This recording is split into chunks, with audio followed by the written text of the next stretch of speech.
बिस्मिल्लाहिर्रहमानिर्रहीम रब्बिश्रह सदरी वयस्सिर ली अमरी वाहलुल उक़दतम मिन लिसानी यफ़क़हू क़ौली। अस्सलाम वालेकुम, I am Fatima Ijmal with the discussion on the question paper of Principles of Accounting FLP2. This one is our question paper for B and C category. ये total 100 marks का है। सबसे पहले हम अपने MCQs को डिस्कस करेंगे जो कि टोटल 20 हैं और 20 मार्क्स के हैं। The number 1 is stages for proceeding a transaction are. एक ट्रांजैक्शन जो है कितने प्रोसेस से होकर गुजरती है वो आपको पता है। टोटल 4 प्रोसेस आपको पढ़ाए गए हैं। रिकॉर्डिंग, क्लासीफाइंग, समराइजिंग, ये तीनों उसके पार्ट हैं। तो हमारा करेक्ट ऑप्शन जो होगा वो डी है। Then second one is a person from whom credit purchase are made is called. वो शख्स जिससे हम उधार जो है ट्रांजैक्शन करते हैं, उधार परचेज करते हैं, उस शख्स को क्रेडिटर बोला जाता है। Then third one is The discount allowed by wholesaler to the retailer at the list price of discount is called। ऐसा डिस्काउंट जो कि लिस्ट प्राइस पे दिया जाएगा उस डिस्काउंट को ट्रेड डिस्काउंट कहा जाता है, क्योंकि कैश डिस्काउंट वो डिस्काउंट होता है जो कि डेटर और क्रेडिटर को टाइमली पेमेंट पे दिया जाता है। Then fourth one is according to this convention accounting practices should remain unchanged from one period to another. जिसमें जो अकाउंटिंग प्रैक्टिसेस हैं वो टोटली अनचेंज रहती हैं, कांस्टेंट रहती हैं, उसको क्या कहा जाता है? तो उसका जो करेक्ट आंसर है वो है डी, कंसिस्टेंसी। ठीक है, वो कंजर्वेशन भी नहीं है, वो मटीरियलिटी भी नहीं है, वो फुल डिस्क्लोजर भी नहीं है। तो हमारा करेक्ट ऑप्शन है consistency. Then fifth one is when there is no question of meeting the value of a transaction it will be known as. Obviously that is paper transaction, क्योंकि cash transaction में cash जो है उस पर transaction होती है, credit transaction credit पे होती है। देन हमारा करेक्ट ऑप्शन जो है वो पेपर ट्रांजैक्शन है। Then sixth one is a person who owns money to a business is known as. वो शख्स जो कि किसी बिजनेस का जिसने उधार देना होता है उसे क्या कहा जाता है? ऊपर हमने पढ़ा था क्रेडिटर, वो जो उधार पे देता है, और जो उधार पे लेता है उसे डेटर कहा जाता है। Then seventh one is when cash is paid to the debtor it will decrease. जब किसी डेटर को हम जो है क्या करते हैं, कैश जब हम किसी क्रेडिटर को, यहाँ पे डेटर नहीं क्रेडिटर आएगा, जब हम किसी क्रेडिटर को कैश पे करते हैं तो कैश पे क्या इफेक्ट आता है? तो कैश जो है वो कम होता है। तो करेक्ट ऑप्शन है हमारी ए वाली, लेकिन यहाँ पे डेटर की बजाय क्रेडिटर का वर्ड आएगा, क्योंकि हमेशा कैश जो पे किया जाता है वो क्रेडिटर को किया जाता है, डेटर को नहीं किया जाता। Then eighth one is the accounting equation represent. Accounting equation assets is equal to liabilities किस चीज़ को शो करती है? क्योंकि एसेट्स जो हैं बिजनेस के रिसोर्सेज होते हैं, और जो लायबिलिटीज़ और कैपिटल वाली साइड होती है वो सोर्सेज ऑफ बिजनेस होते हैं कि वो एसेट्स कहाँ से ऑब्टेन किए गए हैं। तो ए वाला ऑप्शन है resources in the business are equal to the sources of the business, ये हमारा करेक्ट ऑप्शन है। Then ninth one is account which keeps record of properties और थिंग्स आर कॉल्ड। ऐसे अकाउंट्स जो कि प्रॉपर्टी और दूसरी चीज़ों का रिकॉर्ड रखते हैं, ऐसे अकाउंट्स जो होते हैं वो रियल अकाउंट से रिलेटेड होते हैं, उन्हें रियल अकाउंट या प्रॉपर्टी अकाउंट बोला जाता है। तो करेक्ट ऑप्शन सी है। Then tenth one is account which keep record of expenses gain and losses are called. ऐसे अकाउंट्स जिनमें किसका रिकॉर्ड मेंटेन किया जाता है? एक्सपेंसेस गेन और लॉसेज का, उसे नॉमिनल अकाउंट में कहा जाता है। ये बहुत ज़्यादा रिपीट होने वाला MCQs है। देन 11th वन है purchase furniture on account will be credited to. जो फर्नीचर परचेज किया गया है उसको क्रेडिट कहाँ पे किया जाएगा? जब भी फर्नीचर परचेज किया जाता है उधार पर तो उसकी एंट्री क्या होती है? फर्नीचर अकाउंट डेबिट, और जो हमारा क्रेडिटर होता है उसके अकाउंट को हम क्रेडिट करते हैं, उसके नाम को क्रेडिट किया जाता है, इसलिए जो हम क्रेडिट करेंगे वो क्रेडिटर का अकाउंट होगा। Then 12th one is all expenses and losses should be debited and gain should be credited is apply to. ये किस केस में होता है? कौन से अकाउंट के केस में होता है? लॉसेज और एक्सपेंसेस, क्योंकि नॉमिनल अकाउंट्स में रिकॉर्ड किया जाता है, तो हमारा करेक्ट ऑप्शन जो है वो नॉमिनल अकाउंट है। देन 13 वन है डेबिट द इंक्रीज इन। जब एसेट और एक्सपेंस इंक्रीज होते हैं तो हम डेबिट करते हैं, और जब लायबिलिटी, रेवेन्यू और कैपिटल इंक्रीज करता है तो हम क्रेडिट करते हैं। तो हमारा करेक्ट ऑप्शन है asset and expenses. Then 14th one is sold merchandise on credit to Ali ₹7,000 involve. हमने अली को 7,000 की जो है उधार पर चीज़ें बेची हैं, तो उसमें कौन से अकाउंट्स आएंगे? तो उसमें नॉमिनल और रियल अकाउंट्स दोनों आएंगे, सॉरी पर्सनल अकाउंट्स दोनों आएंगे। क्यों? क्योंकि एक अकाउंट नॉमिनल अकाउंट से रिलेटेड है और दूसरा अकाउंट जो है अली का अकाउंट जो है वो पर्सनल अकाउंट से रिलेटेड है, इसलिए नॉमिनल और पर्सनल अकाउंट दोनों आएंगे।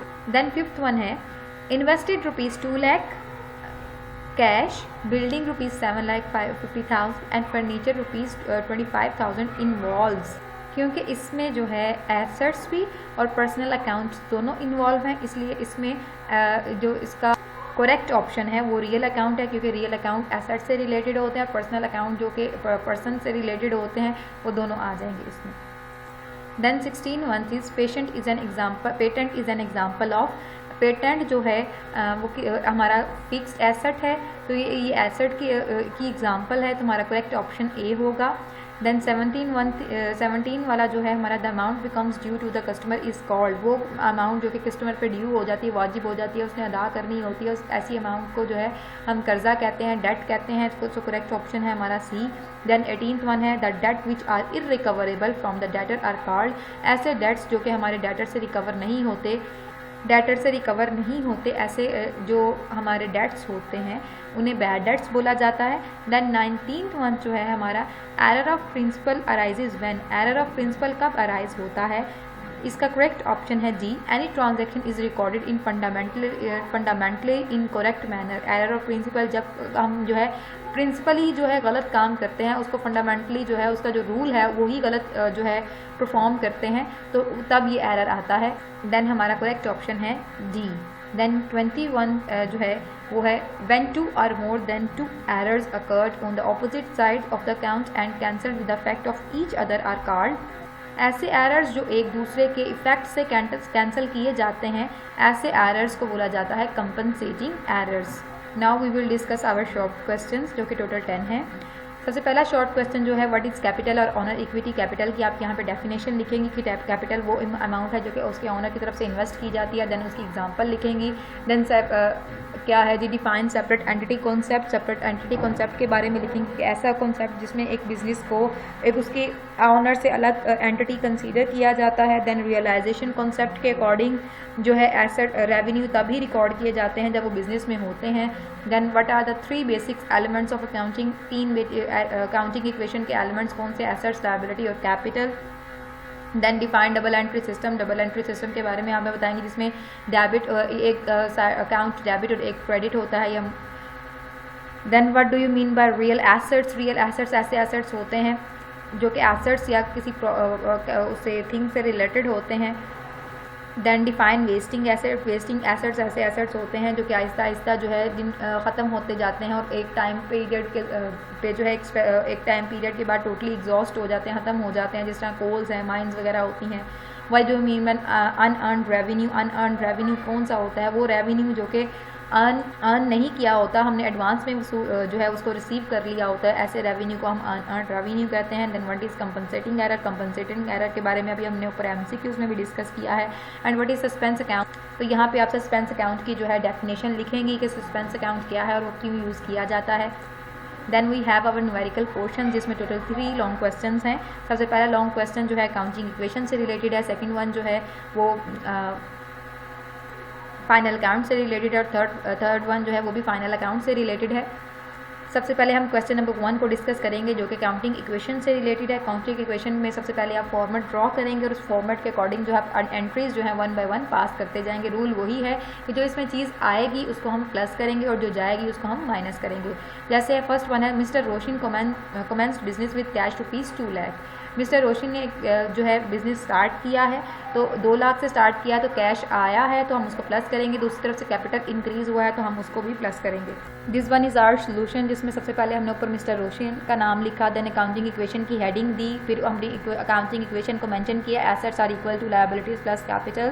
तो सबसे पहले हमने कैश को एंटर किया और वहाँ पे 2 लाख प्लस किया और दूसरी साइड पे कैपिटल को 2 लाख से एंटर कर दिया। Then second one we have he purchase furniture for ₹10,000। उसने 10,000 का फर्नीचर खरीदा तो 10,000 से फर्नीचर उसके बिजनेस में आया और कैश 10,000 से चला गया। तो हम इसका अगर इफेक्ट देखें तो 10,000 से माइनस किया गया फर्नीचर कैश और 10,000 से फर्नीचर ऐड कर दिया। He purchase goods worth ₹50,000 for cash and goods worth ₹30,000 on credit. अब उसने 50,000 की गुड्स जो हैं वो कैश पे परचेज़ की और 30,000 की जो है उसने उधार पे परचेज़ की। तो इसका मतलब है टोटल उसने 80,000 की चीज़ें खरीदी हैं। 50,000 कैश में से माइनस होगा और 30,000 जो है उससे उसका क्रेडिटर जो है वो इंक्रीज़ कर जाएगा। तो यहाँ पर हमने पहले बैलेंस किया, बैलेंस करने के बाद हमने थर्ड एंट्री पास की, 50,000 कैश में से माइनस किया, 80,000 गुड्स लिख के उसमें प्लस किया और 30,000 से अपना क्रेडिटर जो था उसको इंक्रीज कर दिया। Then fourth one is he sold to Salim for goods for rupees 20,000 costing rupees 17,000 on credit basis. उसने स्लीम को जो है 20,000 की चीज़ें बेची हैं जिनकी असल कीमत जो थी 17,000 थी, यानी कि उसने प्रॉफिट पे बेची हैं, 3,000 का प्रॉफिट है। तो हम क्या करेंगे, चीज़ें 17,000 की हमारे से चली गई तो उसमें से माइनस कर देंगे। यहाँ पर 17,000 से हमने माइनस कर दिया। उधार पे चीज़ें बेची गई थी, अगर कैश पे होती तो 20,000 यहाँ पर ऐड करते, क्योंकि अब डेटर है तो डेटर को हम 20,000 से ऐड करेंगे और जो दोनों का डिफरेंस है वो यहाँ पर कैपिटल में लिखेंगे, प्रॉफिट में प्लस कर देंगे। Then he withdraw cash rupees 30,000 for his personal use. उसने अपने पर्सनल यूज़ के लिए जो है ड्राइंग्स की हैं। 3,000 कैश माइनस निकला है तो कैश में से माइनस होगा 3,000, और दूसरी तरफ से कैपिटल में कमी हुई है ड्राइंग्स की वजह से, तो दोनों साइड्स पे जो है वो माइनस हो जाएगा 3,000। Then fourth one is, then last one है जी, he paid rent for building rupees 2,000। उसने बिल्डिंग का जो है रेंट अदा किया है 2,000 से, तो इसकी एंट्री होगी 2,000 कैश में से माइनस होगा और 2,000 एज ए एक्सपेंस जो है वो माइनस होगा कैपिटल में से। देन हम इसका टोटल बैलेंस करेंगे तो बैलेंस आपके सामने आ रहा है, दोनों साइड्स जो हैं वो 2,28,000 से इक्वल हैं, तो इसका मतलब है हमारी अकाउंटिंग इक्वेशन जो है टोटली करेक्ट है। Now we will see our next question that is related with the final accounts. For the following trial balance was extracted from the book of Rahim on 31st December 2015. इसके बारे में trial balance दिया हुआ है और adjustments में अगर हम देखें तो क्लोजिंग स्टॉक है 81,000 से, depreciation building to be depreciated at the rate of 5% per annum and furniture at the rate of 10% per annum. अब दो हमारे पास जो है एडजस्टमेंट्स दी हुई हैं, 2 की बजाय 3 ही समझ लें। देन अगर हम इसको देखें तो पर्टिकुलर्स में सबसे पहले ओपनिंग स्टॉक है जो कि ट्रेडिंग अकाउंट में लिखा जाएगा। बिल्डिंग हमारा फिक्स एसेट है। परचेजिंग बिल्डिंग क्योंकि इस पर एडजस्टमेंट है तो हम इसको हाईलाइट कर लेते हैं, क्योंकि मैंने आपको आगे भी बताया हुआ है जो चीज़ एडजस्टमेंट में शामिल है हम उसको हाईलाइट कर लेते हैं ताकि हमें ये रिमेंबर रहे।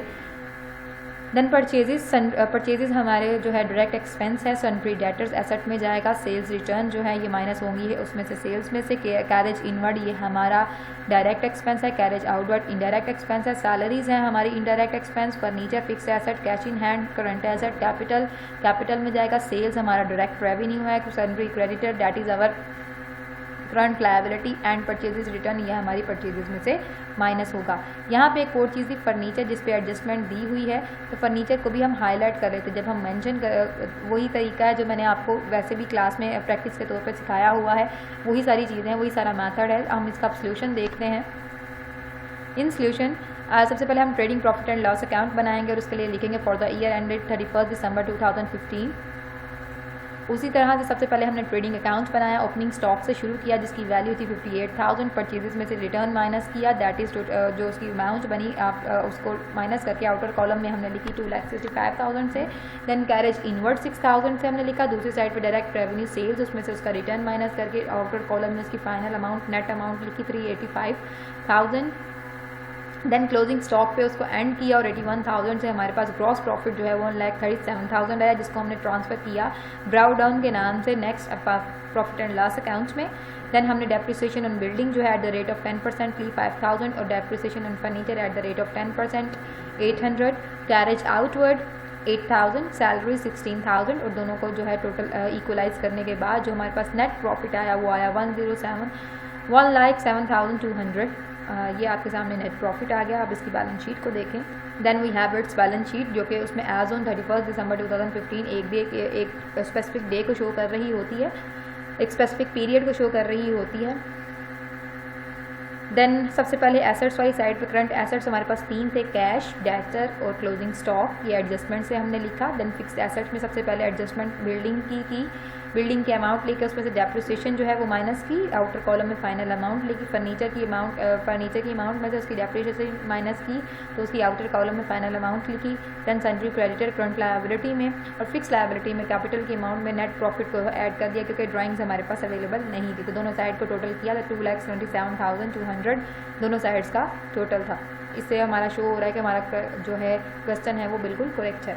Then we have our last question जो कि है From the following trial balance, prepare a trading and profit and loss account and balance sheet for the year ended 31st December 2015. इसके लिए जो ट्रायल बैलेंस दिया गया है वो ये है, और एडजस्टमेंट क्या है, वेजेस आउटस्टैंडिंग जो कि अभी पे करनी है, आउटस्टैंडिंग सैलरीज हैं दोनों 1000 से है, डेप्रिसिएशन और मशीनरी है 10% से, और क्लोजिंग स्टॉक है। ओपनिंग स्टॉक ट्रेडिंग अकाउंट में जाएगा। फैक्ट्री रेंट हमारा डायरेक्ट एक्सपेंस है, purchases direct expense, drawing capital में से माइनस हुई, कैश करंट एसेट है, मशीनरी इस पर डेप्रिसिएशन दी हुई है, सैलरीज इस पर भी आउटस्टैंडिंग सैलरीज के नाम से डेप्रिसिएशन दी है, देन डेटर है हमारा करंट एसेट, वेजेस हमारा डायरेक्ट एक्सपेंस है, देन कैपिटल की अमाउंट है, कैपिटल में जाएगा डिस्काउंट दो तरह से दिया है, अलाउड और रिसीव्ड। देन अलाउड जो है हमारा इनडायरेक्ट एक्सपेंस है, और रिसीव्ड जो है इनडायरेक्ट रेवेन्यू है, सेल्स है, क्रेडिटर है, सेल्स हमारा डायरेक्ट रेवेन्यू है, क्रेडिटर हमारी करंट लायबिलिटी है। अब इसका सोल्यूशन देखते हैं। सबसे पहले क्वेश्चन थर्ड में कोई नेम नहीं दिया गया, तो हमने trading profit and loss account से स्टार्ट किया फॉर द ईयर एंडेड, उसी तरह से फॉर्मेट लिखा, देन ओपनिंग स्टॉक उसमें से परचेजेस कोई रिटर्न माइनस नहीं हुआ तो फाइनल अमाउंट हमने आउटर कॉलम में ही लिखी, then factory rent, then wages उसमें से आउटस्टैंडिंग वेजेस क्योंकि ऐड होती हैं वो हमने यहाँ पर ऐड की, और दूसरी तरफ यह है हमारी करंट लायबिलिटी बनेगी तो फाइनल अमाउंट 13,000 में एडअप करके 14,000 हो गया। देन सेल्स, क्लोजिंग स्टॉक और ग्रॉस लॉस दोनों साइड को इक्वलाइज किया तो ग्रॉस लॉस हमारे पास आया जिसको हमने कैरी डाउन के नाम से लिखा 39,600 से, और इसको हमने कैरी किया प्रॉफिट एंड लॉस अकाउंट में जब हमने यहाँ पे ब्रॉ डाउन के नाम से लिखा और 39,600 यहाँ पे अमाउंट लिखी। देन हमारे पास सैलरी थी, उसमें भी एडजस्टमेंट की, आउटस्टैंडिंग सैलरीज के नाम से वो भी एडअप की, दूसरी तरफ ये करंट लायबिलिटी बनेगी। देन डिस्काउंट अलाउड यहाँ पे लिखा और डिस्काउंट रिसीव्ड हमने यहाँ पे लिखा। डेप्रिसिएशन और machinery at the rate of 10% वो भी हमने 1800 से लिखा, दोनों साइड्स को इक्वलाइज किया तो हमारे पास टोटल नेट लॉस जो था वो 43,000 से आया।